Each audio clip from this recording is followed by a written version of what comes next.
Ever seen someone keep perfect rhythm while breaking all the rules? Today's guest is with us for a beat or two. Hey, it's Paul Wolf with a front row seat to conversations on culture from Jackson, Mississippi. We call our podcast Soul Sessions. It's the people, places, and events that make the city with soul shine. On today's show, my colleague Yolanda Clay Moore talks with Maya Kiles, a dynamic drummer and Jackson native who's carved out her own space in the city's vibrant music scene. From the gospel roots of the Mississippi Mass Choir to the spotlight at the Chicago Blues Festival, Maya's journey is as soulful as it is steady. We'll dive into her influences, her evolution as a musician, and that moment she stepped out from behind the drums and into the mic, literally. We spent a little time together at the Chicago Blues Festival. Visit Mississippi hosts a stage, and the partners from around the state, including Visit Jackson, host that stage. And I saw you on the stage several times. Tell me about the artists that you played for and your experience at the Chicago Blues Festival. So firstly, the Chicago Blues Festival is just an amazing time. And I really enjoyed how Mississippi was truly highlighted, especially being just the birthplace of the blues. So I was behind Lady of Dream, who is from Jackson.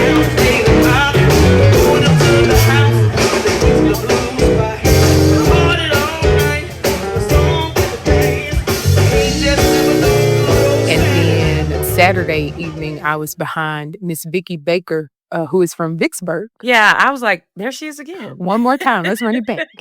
But, the Chicago Blues Festival is our chance to display the birthplace of America's music and connect with the people that come to that event. So it's a great event. Your bio says you have 20 years of experience. Now, Maya, when I look at you, I don't see 20 years of experience. So just tell me a little bit about your journey and how you fell in love with music.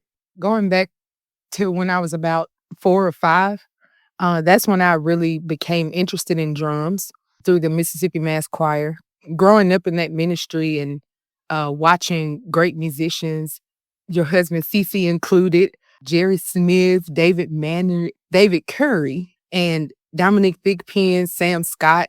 Just watching that whole crew of musicians, it really helped to start molding me as a musician early.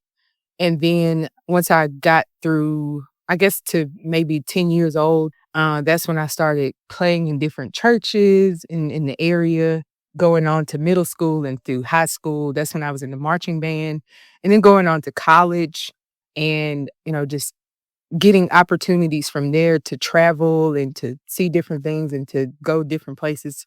I've been told that I've done a lot, but I guess I just, I look young. Thank God and my mama. Yeah, good genes, good genes. You named some of the people that I feel like influenced you in music, but describe your drumming style and how it's evolved over the years. I'm a very what they call pocket drummer. Let's say if we have a straight line, and so if we're going in some sort of musical straight line, you might venture off a little bit, but then you always come back to that straight line. And I try to find a way to not go completely astray, but, make sure that there's something that I'm doing that complements the music and that complements what the other musicians around me are doing. That makes sense. I have to ask this question. What are some of the unique challenges or rewards of being a female drummer in a traditionally male-dominated space? As a female drummer, when we go on the road, there's always been like this unspoken notion that Maya will have her own room, her own living space. That's definitely been a plus. I've been blessed to work with people who sort of, they make me feel comfortable because, we're on the road hours at a time. So that can already just be weird. But I've been blessed to work with some really cool people. I've seen some of the artists you play for. So, kudos to you for being in the space that you are and operating the way that you do. Tell me about the Jackson, Mississippi music scene. What does that look like for you? Oh my goodness. Even in the, I guess, short span that I've actually been playing out, even though I've had some experience, I didn't gain experience in the circuit, if you will, until maybe 10 or 15 years ago. So when I started on the scene, there were people still like Jesse Robinson, who I was blessed to meet. And he was actually very instrumental in helping me hone in on my blues shuffle. He was one of those people who was really instrumental. And then there were people like, still to this day, Johnny Hubbard, who is one of my favorite bass players to work with. So I just started playing in different clubs and sort of networking. I like to go hear different musicians just to have another perspective. And so in doing that, that just helped me build a rapport with a lot of musicians. And then, I started eventually getting calls and going to sit-ins. As a matter of fact, every Monday, the Central Mississippi Blues Society hosts Blue Monday. So I've been, doing that for a while and just gaining a lot of connections that way. I've attended that, and it's become quite an event that occurs each Monday at Hallowell's. But there are other things that are going on too, and I got to witness something. I was in the room at Soleil, and you made a debut. Tell me about that experience. I still gleam when I think of that evening. That was an expression of, I guess, just a lot of music and musicality and things that I wanted to share with an audience. Yeah. Okay, let me back up now. Okay. People that are listening may not know what we're talking about. Maya Oh, came yes. from behind the drums to the mic. So that's what we're Yes. talking about. It was essentially my debut as an artist, as a person who was singing, and I played a little bit of guitar. Oddly, I still don't think of myself as a singer. That's something that I kind of deviate in and out of, and I kind of always have, because that's always been the easiest instrument for me. And so when it comes to, deciding if I want to play drums or if I want to sing, I'm pretty much going to take drums every time, just because that's, where I feel most comfortable. However, just in a realization of like, oh, I can do this. I might be kind of okay at it. And if I'm not, you know, Well, I will say that Soleil was packed. The room was full of support. Even your Mimi was there, your mom, and it was a great experience to see you, coming into your own and stepping out of your comfort zone. Because I realized that you were absolutely stepping out of your comfort zone. we had a lot of fun though. I was really grateful for the musicians that I was able to work with and pick as quote unquote my band. It was invigorating. Yes. And I think that's one of the things that you can appreciate as an artist, having the autonomy to, handpick who you want to surround you. It's important. Yes, absolutely.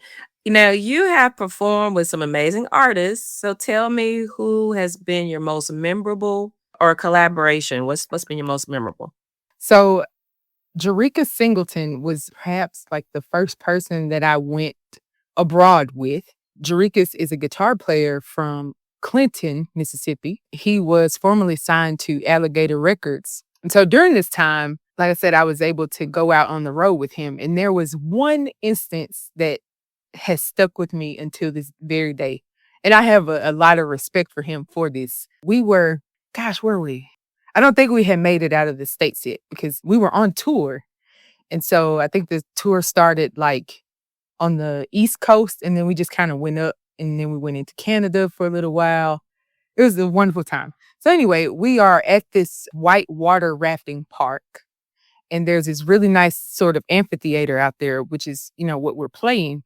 I think it was some sort of festivals. We start playing, everything is going well, at least I think. And then when we have an intermission, Jarikas pulls me to the side and he says, "Hey, I don't think you're taking this as seriously as you could." And I was a little startled, but then, he mentioned some things that were happening on stage. And he was like, I feel like you're being afraid to play.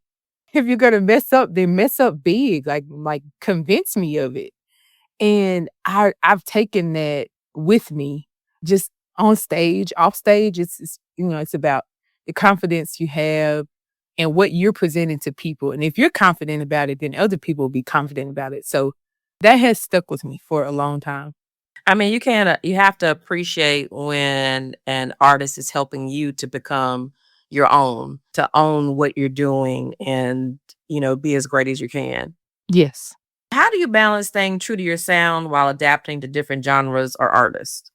Well, I try to be like a sponge whenever I'm learning a new music, but I think there's a sound that I have been able to develop just as a drummer who is going to lay down the law, but then also try to remain sensitive to, first of all, what's necessary for the music.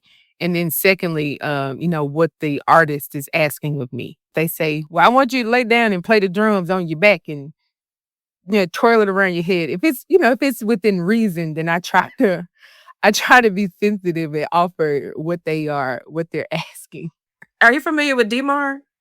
Yes. Okay, so you don't jump over the drums, right? No. I leave that to him. Tell me, what do you think makes Jackson special? I will forever say what makes Jackson special is truly the people. Jackson has experienced a lot of setbacks, a lot of backlash. The people here are resilient. There's a very communal thing about Jackson. That's Maya Kyle speaking with our own Yolanda Claymore. Maya's a drummer, artist, and a voice steadily rising from the heart of Jackson's music scene. Whether she's laying down the groove at Hal & Mal's for Blue Monday or debuting original work at Soleil Coffee, Maya is a part of the rhythm that keeps the city with soul moving. If you want to know more about Maya and her work, we'll have links in our show notes at visitjackson.com/soul sessions. This podcast is produced by Visit Jackson, the destination organization for Mississippi's capital city. Our executive producers are Jonathan Pettis and Dr. Ricky Thigpen, and I'm our managing editor. If you want to know more about the great things going on in Jackson and our work to spotlight them, head to our website at visitjackson.com. I'm Paul Wolf, and you've been listening to Soul Sessions.